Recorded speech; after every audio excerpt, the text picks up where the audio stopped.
On est à 8 heures de l'ouverture et on a encore pas mal de travail sur la zone. Alors le concept de cette nouvelle expérience, c'est le Ballon d'Or, donc la cérémonie iconique de la remise de prix de joueurs de football. On a vraiment voulu reproduire l'expérience de la cérémonie quand les joueurs récupèrent leur trophée sur scène. Pour concevoir ces zones, très vite on a été en contact avec l'équipe qui sont donc les propriétaires du Ballon d'Or.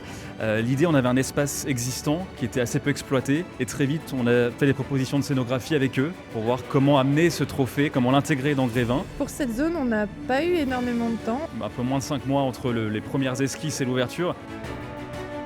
À chaque fois, on opère comme des magiciens, c'est-à-dire la nuit, pour que ce soit incroyable, dès l'ouverture du musée.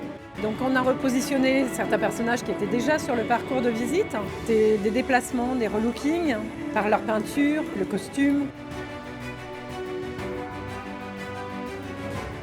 Donc là c'est un vrai Ballon d'Or, fait sur mesure pour Grévin. C'est la première fois d'ailleurs que le Ballon d'Or va être ainsi exposé aussi près du public. On est vraiment sur la toute dernière étape, à savoir éclairer le ballon. Le but, c'est vraiment qu'on mette en valeur aussi bien l'objet en lui-même en laiton que la pyrite qui est en dessous. Donc là, on cherche le bon angle. Il y a les gens qui font le gros œuvre, le travail, et puis ceux qui fignolent comme moi.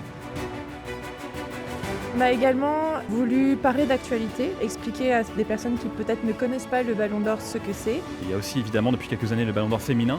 Et donc que ce soit dans les vidéos, dans les infographies que vous allez découvrir, on a mis en avant ces nouveaux trophées qui font le rayonnement du Ballon d'Or et ce renouvellement.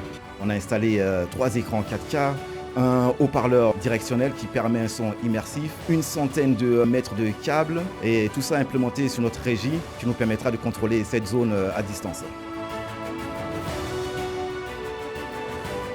Donc le challenge est en train de se terminer. On a percé, on a aspiré, on a frotté, on a nettoyé. On va continuer pour que l'inauguration soit des plus réussies.